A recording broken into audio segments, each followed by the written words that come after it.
Namaskaram. So now we are starting with clause number 3 of section 1, section 36, which is other specific deduction. This is one of the most important clause we have in syllabus. So please understand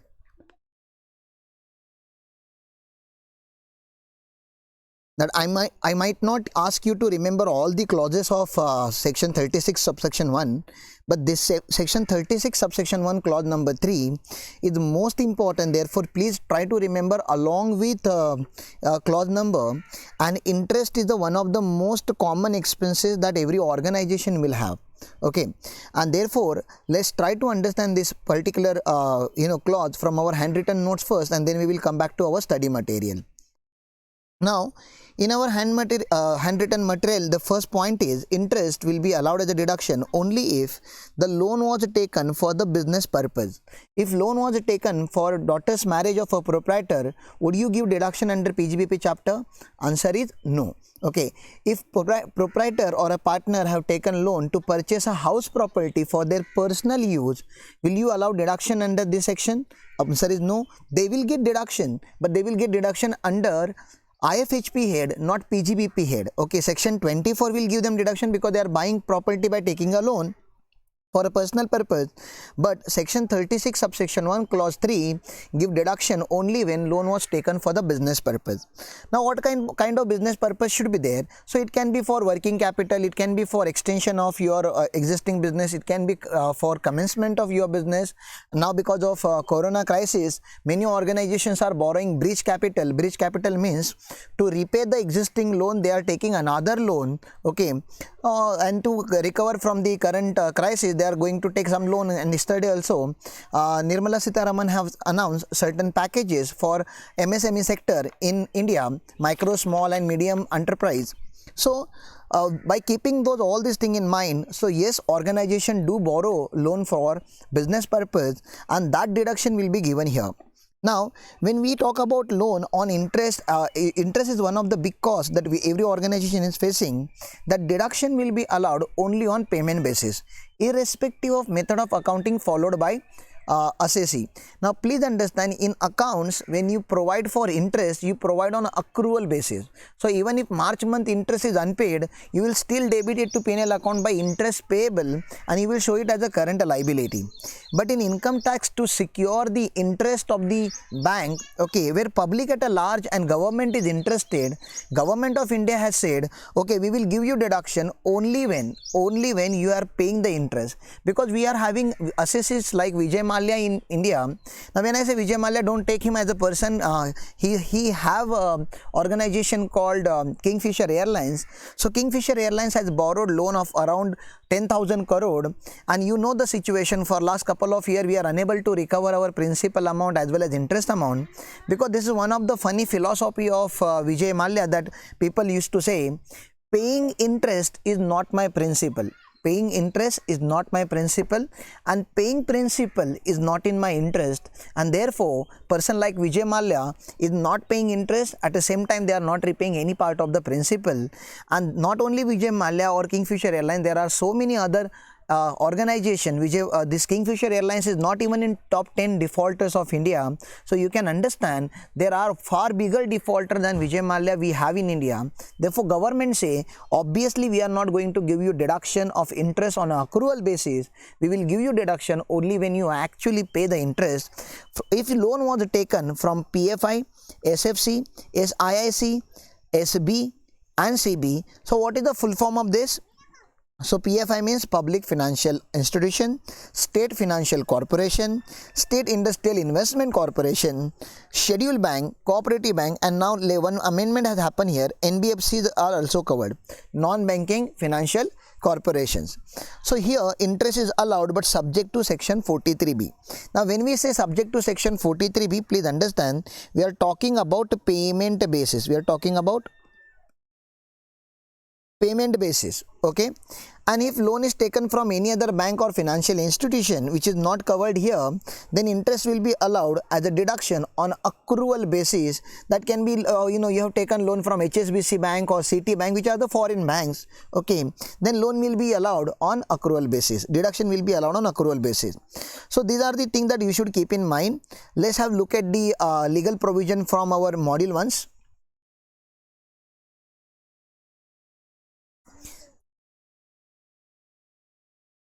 So deduction of interest is allowed in respect of capital borrowed for the purpose, this word is important. What is the purpose? For the purpose of business or profession in computation of income under the head profits and gains of business or profession. Capital may be borrowed for several purposes, like for acquiring capital asset or to pay off trading debt, that is current liabilities. Okay, the scope of expression of the for the purpose of business is very wide. Okay, capital may be borrowed in course of existing business as well as acquiring asset for extension of existing business. Now here you must understand one thing. We have discussed this in accounting standard 16. Okay, so this is there in AS 16 as well as ICDS. Okay, A16 as well as ICDS. So what is there? So we are having one date which is very important date in income tax, date of put to use, date of put to use. So please understand, any interest paid before date of put to use is a capital in nature, and any interest paid after date of put to use is a revenue in nature. So section 36 subsection 1, section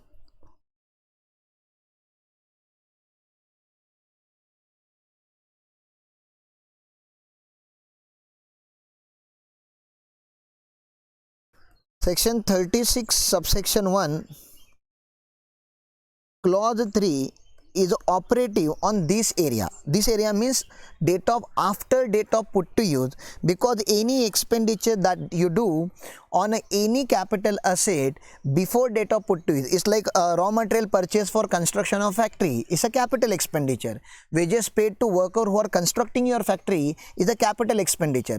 In a similar manner, any interest paid on a factory shed which is under construction will be capital in nature, and it has to be capitalized as per explanation 2 section 43 subsection 1, which we have covered under depreciation concept. Okay, now please understand, any interest paid before date of put to use is capital in nature. Any interest paid after date of put to use is a revenue in nature, and that interest will be allowed as a deduction under section 36 subsection 1.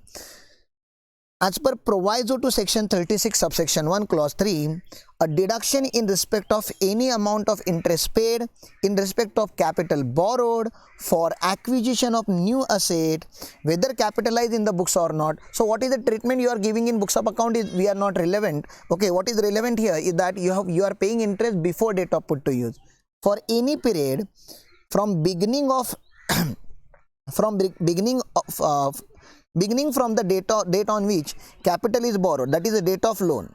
Okay, for acquisition of asset till the date on which asset was first put to use. So date of loan to date of put to use, okay, shall not be allowed as a deduction. Why shall not be allowed as a deduction? Because it is capital in nature. The nature of interest is capital. Okay, next, explanation 8 to section 43(1) clarify that interest relatable to period after, okay, after the asset is first put to use cannot be capitalized. Therefore, what is the conclusion with all these things? After date of put to use it cannot be capitalized, only date of put to use it can be capitalized. Capitalized means it is capital in nature, you can add it to the actual cost of the asset, and after date of put to use you can claim the deduction. Interest in respect of capital borrowed for any period from date of borrowing to date on which asset was put to use should therefore be capitalized, and after that you can claim the deduction. Note, in the case, this is the additional note because say for example there is an assessee who has borrowed a loan at 18% per annum. This loan is unsecured loan. Okay, in banking market, unsecured loans are costlier than secured loan, and if he would have borrowed secured loan, he would have received that loan at 12%. So Assisi has borrowed unsecured loan at 18%, he would have borrowed secured loan at 12%. Now look at the argument of AO. AO is saying, okay, I will give you deduction only of 12% because you had option to borrow interest loan at the rate of 12%. Why did you borrowed 18% interest rate? So according to me, interest cost which you are paying is not justifiable. So I will give you deduction of maximum 12%. Now here department is clarifying that AO doesn't have any power to justify or to question the logic behind the taking unsecured loan, because that's a business expertise of every assessee, and AO is not supposed to challenge his business parlance. Why did he borrow at 18%? He might be under some kind of emergency. He might not have any asset to mortgage. If he has asset to even if he has asset to be mortgaged, he don't want to mortgage that particular asset. Maybe the loan is only for short period. So there are a lot of situational aspect that we need to take into account, and therefore department is telling all assessing officer, please do not challenge the business parlance of the assessee. He might borrow interest at any rate of loan at any rate of interest. So please only check whether it is a genuine or not. Sometime assessee borrowed his interest loan from his wife, sometime they borrow from brother, mother, father, related parties, their associate companies, and unnecessarily to claim extra expenses, they may show higher amount of interest. That time AO can challenge. Till that point AO should not challenge. So look at this paragraph. In the case of genuine business borrowing, the department cannot disallow any part of the interest on the ground that the interest is unreasonably high, except in case it falls under section 40A.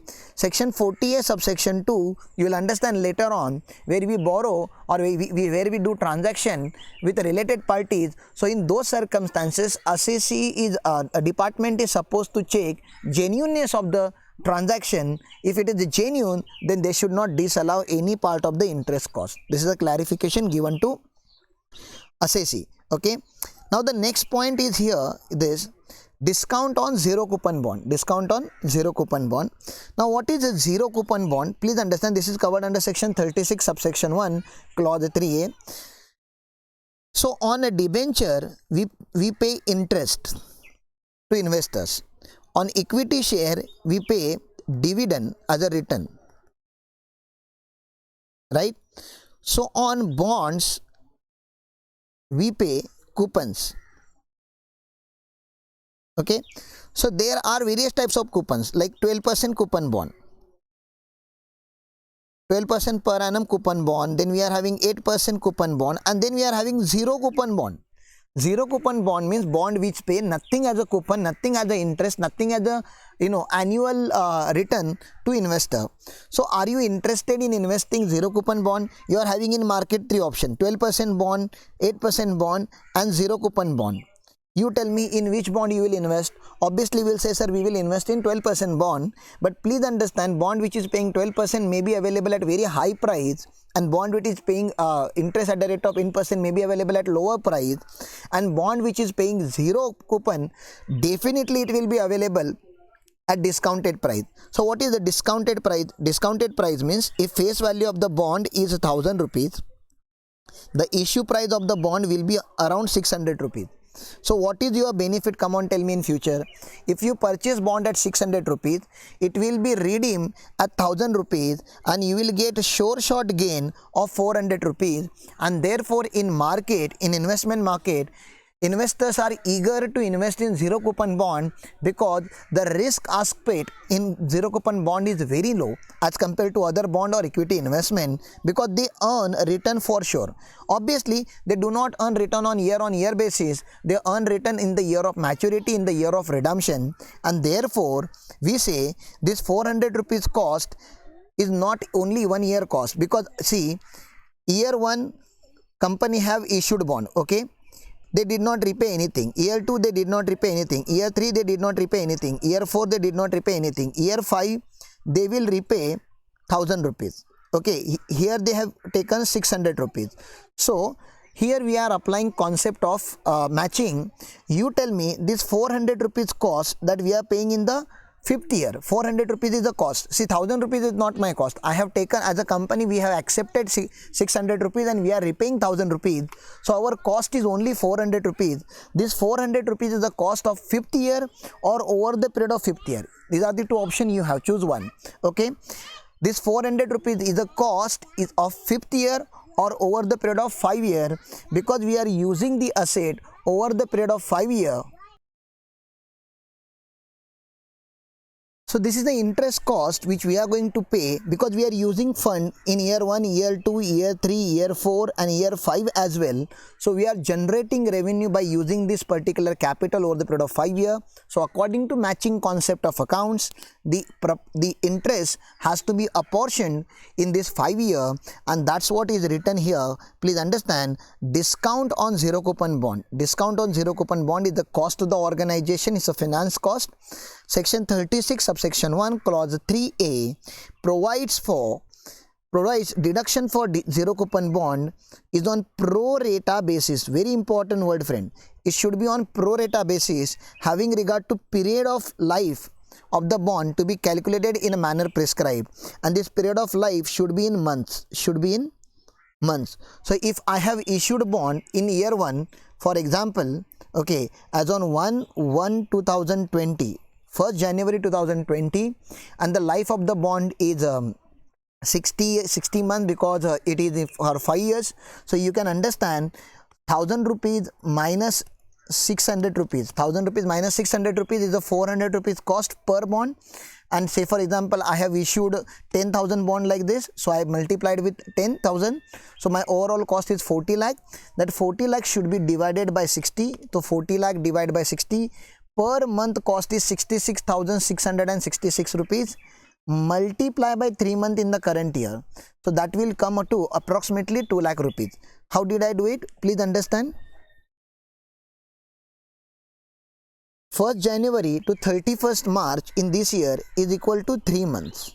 Okay, so only 3 month interest, proportionate 3 month interest on a pro rata basis will be allowed as a deduction. January, Feb and March, only 3 months. Next year what will happen? Obviously you will get deduction for 12 months. So how to compute this particular deduction per month? So life cost of the bond. What is cost of the bond? Issue price, redeemable value minus issue price. Okay, discount is equal to redeemable value minus issue price divide by life. Whole this divide by life, and that life should be in months.